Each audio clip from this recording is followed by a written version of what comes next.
اور ابن حبان نے اس کو روایت کیا کہ ابو ہریرہ عنہ فرماتے ہیں کہ نبی علیہ الصلوۃ والسلام نے فرمایا کہ جب بندہ سونے کے لیے اپنے بستر پر آئے اور یہ دعا پڑھے لا الہ الا اللہ وحدہ لا شریک لہ لہ الملک ولہ الحمد وہو علی کل شیء قدیر ولا حول ولا قوۃ الا باللہ العلی العظیم سبحان اللہ والحمد للہ غفرت لہ ذنوبہ او خطایاہ، اس دعا کے پڑھنے سے اس بندے کے گناہ اور خطائیں معاف کر دی جاتی ہیں وَإِن كَانَتْ مِثْلَ زَبَدِ الْبَحْرِ، وفی روایہ وَلَوْ كَانَتْ أَكْثَرَ مِنْ زَبَدِ الْبَحْرِ، اگرچہ اس کے گناہ سمندر کی جھاگ کے برابر کیوں نہ ہوں، اور ایک روایت میں ہے کہ سمندر کی جھاگ سے بھی زیادہ ہوں گے پھر بھی اس کے گناہ معاف کر دیے جائیں گے۔ تو اب اس دعا کو پڑھنا زندگی کا معمول بنا لیں۔ کس قدر آسان ہے اللہ رب العزت کی نعمتوں کو لینا۔ چنانچہ ایک دوسرا عمل بھی ہے، وہ بھی لیٹتے وقت کیا جاتا ہے، یک نہ شد دو شد، ایک نہیں بلکہ دو عمل۔ چنانچہ ابو سعید خدری رضی اللہ تعالیٰ عنہ روایت کرتے ہیں، کنز المال میں یہ حدیث مبارکہ ہے کہ جب کوئی بندہ لیٹنے کے لیے اپنے بستر پہ آئے اور پڑھے استغفر اللہ الذی لا الہ الا هو الحی القیوم واتوب الیہ 3 مرات، 3 مرتبہ یہ پڑھ لے، غفرت لہ ذنوبہ، اس کے گناہ معاف ہو جاتے ہیں، وَإِن كَانَتْ مِثْلَ زَبَدِ الْبَحْرِ، اگرچہ وہ سمندر کی جھاگ کے برابر ہوں، وَإِن كَانَتْ عَدَدَ وَرَقِ الشَّجَرِ، اگرچہ ساری دنیا کے درختوں کے پتوں کے برابر ہوں، وَإِن كَانَتْ عَدَدَ رَمْلٍ عَالِجٍ، اگرچہ ساری دنیا کی ریت کے ذرات کے برابر کیوں نہ ہوں، اللہ سب کو معاف فرما دیتے۔ اللہ اکبر کبیرہ، وہ کتنا کریم پروردگار ہے کہ جس نے اپنے بندوں کو بخشنے کے لیے کیا کیا آسانیاں پیدا کر دی ہیں کہ 3 مرتبہ یہ استغفار پڑھ کر انسان کے سارے گناہ معاف ہونے کی بشارتیں۔ اور اب ہمیں یہ احساس ہوگا کہ ہم کتنے نالائق ہیں اور کتنے بے وقوف ہیں کہ زندگی کا اتنا عرصہ ان دعاؤں کو پڑھے بغیر ہم نے گزار دیا۔ unparalleled loss، بہت بڑا نقصان کر لیا۔ ہمیں واقعی اس پہ بہت شرمندہ ہونا چاہیے اللہ کے سامنے، اور بہت افسوس کرنا چاہیے، اور آئندہ اس چیز کی امپورٹنس کو دل میں بٹھا کے ان اعمال کو باقاعدگی سے کرنے کا اہتمام کرنا چاہیے۔ اچھا، یہ دعائیں تو 2 ایسی تھیں کہ لیٹتے وقت بندے نے پڑھ لی، تو اس کا مطلب یہ کہ جو صفحہ زندگی ہوگا اس کے آخر پر اچھائی لکھی ہوئی ہوگی۔ اب جب انسان کی آنکھ کھلتی ہے تو زندگی کے صفحے کی ابتدا ہوتی ہے، اس وقت کی بھی دعائیں بتائی گئیں۔ چنانچہ نبی علیہ الصلوۃ والسلام نے ارشاد فرمایا کہ جو بندہ بیدار ہو اور بیدار ہوتے وقت وہ یہ پڑھے لا الہ الا اللہ وحدہ لا شریک لہ،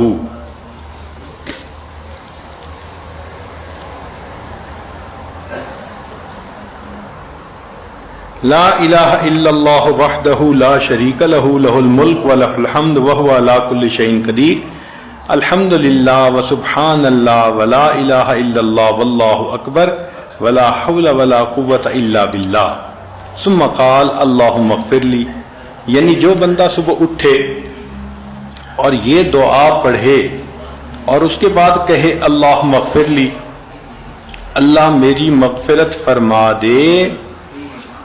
تو اللہ رب العزت اس پر اس بندے کی مغفرت فرما دیتے ہیں۔ بلکہ اس کے بعد فَإِن تَوَضَّأَ ثُمَّ صَلَّى قُبِلَتْ صَلَاتُهُ، اس دعا کے پڑھنے کی یہ خوبی یہ بھی ہے کہ اگر اس کے بعد اس نے وضو کیا اور فجر کی نماز پڑھی تو اللہ اس کی نماز کو بھی قبول فرما لیتے ہیں. تو دیکھیں نام اعمال کے شروع میں بھی آپ نیکیاں لکھوا سکتی ہیں. اور عجیب مزے کی بات کہ درمیان میں بھی نیند کے درمیان میں جب بندہ کروٹ لیتا ہے تو کئی مرتبہ آنکھ کھلتی ہے. تو جب آنکھ کھلتی ہے تو اس وقت بھی کچھ پڑھنے کے الفاظ ہیں. اگر ان الفاظ کو پڑھ لیں تو اس پر بھی اللہ رب العزت کی طرف سے مغفرت، اللہ رب العزت کی طرف سے اس پر بھی بندے کے گناہ معاف ہوتے ہیں. اب کروٹیں بدلتے ہوئے آنکھ کا کھلنا یہ تو معمول کی بات ہے. کتنی مرتبہ انسان سردی کے موسم میں کمبل ٹھیک کرتا ہے، رضائی ٹھیک کرتا ہے، اپنی کروٹ بدلتا ہے، ایک طرف سے دوسری طرف ہوتا ہے. تو کروٹ بدلتے ہوئے دعا کرنا، سبحان اللہ. عبداللہ بن عمر رضی اللہ عنہ نے اس کو روایت کیا کہ جو بندہ قال حین یتحرک من اللیل، کہ جو بندہ رات کو سویا ہوا کروٹ بدلے اور 10 مرتبہ کہہ دے بسم اللہ و سبحان اللہ و آمنت باللہ و کفرت بالطاغوت، تو ان کے پڑھنے سے اللہ رب العزت اس کے گناہوں کو بھی معاف فرمائیں گے اور ہر اس چیز سے محفوظ فرمائیں گے جس کا خوف اس کے دل میں ہو. ذرا توجہ کیجئے گا، یہ بہت بڑی نعمت ہے مشکل کام کہ نیند ہوتی ہے تو اس وقت تو بندہ چاہتا ہے کہ بس میٹھی نیند لے لیں اور دوبارہ آنکھ لگ جائے. تو اس وقت جو جاگنا ہے وہ مشکل معاملہ ہوتا ہے کچھ پڑھنا، لیکن اس وقت کے پڑھنے پر اجر بھی وہ ملا کہ جو اجر عام دعاؤں پر نہیں ملتا. کیا کہ آپ کے دل میں کتنی باتوں کا خوف ہوتا ہے، میاں نہ ناراض ہو جائے، اولاد نہ فرمان نہ بن جائے، بیٹی کے انداز بدلے ہوئے ہیں اللہ اس کی حفاظت فرمائے، ساس آج کل بہت ناراض ہے اللہ اس کو راضی کر دے، یا میرے خاوند کا کاروبار نہیں چل رہا تو تنگ دستی کا خوف. جو خوف دل میں ہے، یا فلاں مجھ سے بہت حسد کرتی ہے وہ مجھے کوئی نقصان نہ پہنچا دے، یا ہمارے گھر میں چور نہ آ جائیں، ڈاکو نہ آ جائیں، عزت کے لٹیرے نہ آ جائیں، یہ کتنا قسم کا خوف ہوتا ہے. تو حدیث پاک میں فرمایا کہ کروٹ بدلتے ہوئے اگر یہ عمل کر لیں گی تو جس چیز کا خوف دل میں ہوگا اللہ تعالیٰ اس خوف کو ختم فرما دیں گے. سبحان اللہ، کتنی بڑی نعمت اللہ رب العزت نے عطا فرما دی کہ کروٹ لینے پر وہ نعمت مل گئی کہ سارے گناہ ہی اللہ نے معاف کر دیے، اور جو خوف دل میں لگا ہوا تھا اللہ رب العزت نے وہ خوف بھی دل سے نکال دیا. لمبی چوڑی اپنی تسبیحات کرنے کی بجائے ہم وہ کام کیوں نہ کریں جو اللہ کے حبیب صلی اللہ علیہ وسلم نے بتلایا کہ جس پر گناہ معاف ہوتے ہیں. چنانچہ حدیث مبارکہ میں آتا ہے دوسرا عمل کروٹ لیتے ہوئے، اس کو انس رضی اللہ عنہ نے روایت کیا اور ابن سنی نے اپنی کتاب میں اس کو نقل کیا. فرماتے ہیں کہ جب کوئی بندہ دائیں یا بائیں کروٹ لے ثم یقول، پھر کہے اشہد ان لا الہ الا اللہ وحدہ لا شریک لہ لہ الملک ولہ الحمد یحیی ویمیت وہو حی لا یموت بیدہ الخیر وہو علی کل شیء قدیر. تو جو بندہ کروٹ لیتے ہوئے یہ کہتا ہے یقول اللہ عز وجل للملائکہ، اللہ رب العزت ملائکہ سے فرماتے ہیں انظروا الی عبدی، میرے بندے کو دیکھو کہ اس وقت بھی یہ مجھے نہیں بھولا، لا ینسنی فی ھذا الوقت اشہدکم انی قد رحمتہ، میں فرشتوں تمہیں گواہ بناتا ہوں کہ میں نے ان پر رحمت فرما دی، وغفرت لہو، اور میں نے اس بندے کی مغفرت فرما دی۔ سبحان اللہ، کروٹ لیتے ہوئے ایک مرتبہ پڑھنے پر اللہ فرشتوں کو گواہ بناتے ہیں کہ میں نے اس بندے کے گناہوں کی مغفرت فرما دی۔ اللہ اکبر کبیرہ۔ تو یہ تو اللہ رب العزت کا کرم ہے اور احسان ہے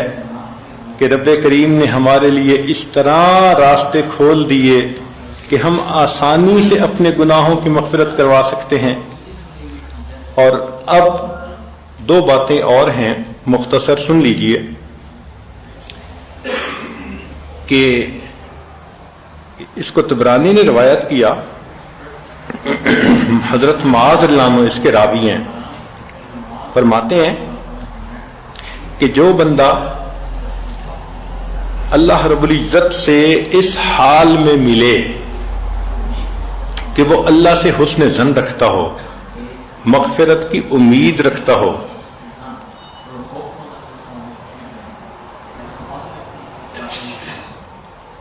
چنانچہ حدیث پاک میں فرمایا ان شئتم، اگر تم چاہو، انبأتکم، میں تمہیں بتا دوں، اول ما یقول اللہ للمؤمنین یوم القیامہ،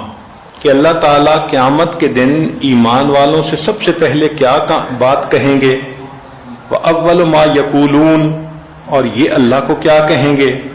فَإِنَّ اللَّهَ يَقُولُ لِلْمُؤْمِنِينَ، اللہ تعالیٰ ایمان والوں کو قیامت کے دن یہ فرمائیں گے، حَلْ أَحْبَبْتُمْ لِقَائِي، کیا تمہیں مجھ سے ملاقات کرنا پسند تھا، فَيَقُولُونَ، ایمان والے جواب دیں گے، نعم یا ربنا، اے پروردگار ہمیں آپ سے ملنا بہت پسند تھا، ہم دعائیں مانگتے تھے، اداس ہوتے تھے اور آپ کو ملنے کی تمنائیں کیا کرتے تھے۔ فیقول لما، اللہ پوچھیں گے کہ کیوں ملاقات مجھ سے کرنے کی تمہیں تمنا تھی، فیقولون، وہ جواب میں کہیں گے، رجونا عفوک ومغفرتک، اللہ ہمیں آپ سے مغفرت اور معافی کی امید تھی۔ فیقول، اللہ فرمائیں گے، فقد اوجبت لکم عفوی ومغفرتی،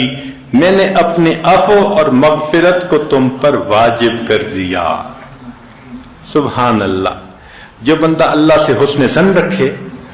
کہ وہ میرے پر مہربانی فرمائے گا، گناہوں کو معاف کرے گا، اللہ قیامت کے دن اسی بات کو بہانہ بنا کر گناہ معاف کر دیں گے۔ اور آج کی مجلس کی آخری حدیث مبارکہ، اس کو سلمان فارسی رضی اللہ عنہ نے روایت کیا کہ ان رسول اللہ صلی اللہ علیہ وسلم قال اذا رجف قلب المؤمن فی سبیل اللہ تحطت خطایاہ کما یتحط عذق النخلۃ ای ثمارها، کہ نبی علیہ الصلوۃ والسلام نے ارشاد فرمایا کہ جب مسلمان کا دل اللہ کے راستے میں کپ کپانے لگے تو اس کی خطائیں ایسے جھڑتی ہیں جیسے کہ تیز ہوا کے چلنے سے کھجور کے خوشے گر جاتے ہیں، یعنی درخت سے پھل گر جاتا ہے جیسے تیز ہوا کے چلنے سے، ایسے جس بندے کا دل اللہ کی عظمت کو سوچ کے کپ کپایا، اللہ کی خوف سے کپ کپا گیا، اس کے گناہ اسی وقت جھڑ جاتے ہیں۔ اس کا آسان طریقہ کہ آپ شام کو سونے سے پہلے، یعنی مصلی پہ جب نماز مکمل کریں تو ایک عادت بنا لیں کہ پوری دن کے جو اعمال ہیں ان کو ریویو کریں۔ آج میں نے کیا کیا، کون سے اچھے کام کیے، اس پہ دل میں الحمدللہ پڑھ لیں، شکر ادا کریں، اور مجھ سے آج کون سی غلطیاں ہوئیں، کہاں میں نے بد نظری کی، کہاں میں نے بے پردگی کی، کہاں میں نے غیبت کی، اور جو جو گناہ اس دن سرزد ہوئے، کہاں میں نے جھوٹ بولا، کہاں کیا گناہ سرزد ہوا، تو ان تمام گناہوں کو سوچ کر اپنے دل میں نادم ہوں، استغفار کریں، اور اگر آپ کا دل ندامت سے کپ کپا اٹھے گا اس عمل پر سارے دن کے گناہوں کو اللہ معاف فرما دیں گے۔ اس کو عادت بنا لیجئے کہ رات کو سونے سے پہلے لوگ تو اپنا منہ صاف کر کے سو لیتے ہیں، عورتیں بچوں کو سمجھاتی ہیں کہ سونے سے پہلے ٹوتھ برش کرنا بڑا ضروری، تاکہ صاف دانتوں کو لے کے سو۔ اگر صاف منہ کو لے کے سونا اتنا اہم ہے تو صاف دل کو لے کے بھی تو سونا اہم ہے۔ اللہ تعالی ہمیں سمجھ عطا فرمائے تاکہ ہم موقع موقع کی دعاؤں کو پڑھیں اور اللہ سے اس کی رحمتوں کو حاصل کریں۔ ذوالنون مصری رحمۃ اللہ علیہ فرماتے ہیں الشوق کہ محبت اور شوق جب اللہ تعالیٰ کا دل میں بہت بڑھ جاتا ہے تو پھر اذا بلغ العبد استبطأ الموت شوقا الى ربه وحبا للقائه والنظر الیہ، تو بندے کو موت بے تاب کر دیتی ہے، دل چاہتا ہے کہ موت جلدی آ جائے تاکہ مجھے اللہ سے ملاقات نصیب ہو جائے اور اللہ تعالیٰ کا دیدار نصیب ہو جائے۔ سبحان اللہ، معلوم ہوا کہ اللہ رب العزت کی محبت انسان کے لیے زندگی کا سب سے بڑا سرمایہ ہے۔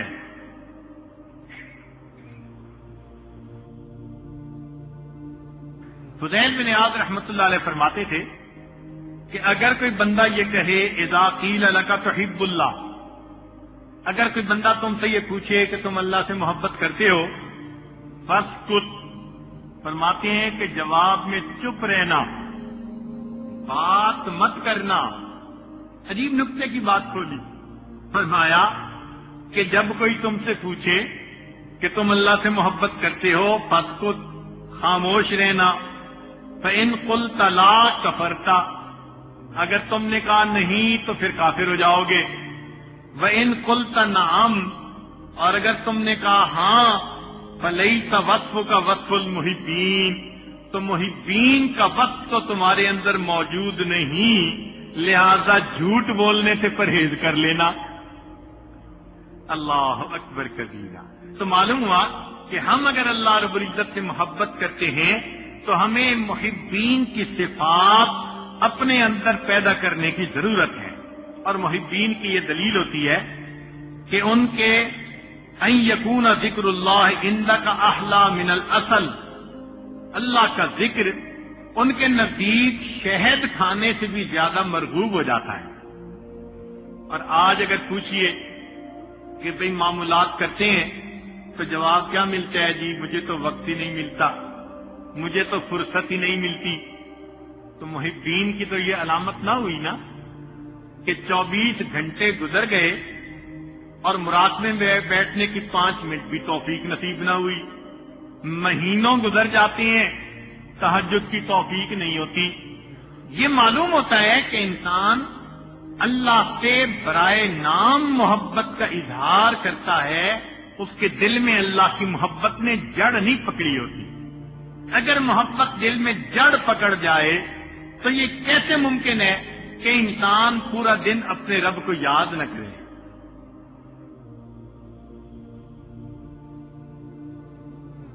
لہذا اللہ رب العزت سے محبت کرنے کے لیے ہمیں چاہیے کہ ہم نیک اعمال دوڑ دوڑ کر کریں اور گناہوں سے اپنے آپ کو بچانے کی کوشش کریں۔ ایک حدیث مبارکہ ہے، قال اللہ تعالی، حدیث قدسی، وجبت محبتی للمتحابین فیہ، جو ایک دوسرے سے محبت کرتے ہوں اللہ کے لیے، اللہ فرماتے ہیں ان پر میری محبت واجب ہو جاتی ہے۔ والمتجالسین فیہ، جو میرے لیے ہم جلیس بن جائیں، مل بیٹھیں، ان کو میری محبت ضرور ملتی ہے۔ والمتزاورین فیہ، اور میرے لیے ایک دوسرے سے جو ملتے جلتے ہیں ان کو ملتی ہے۔ والمتبادلین فیہ، اور جو میرے لیے اپنے مال کو خرچ کرتے ہیں ان کو بھی میری محبت نصیب ہو جاتی ہے۔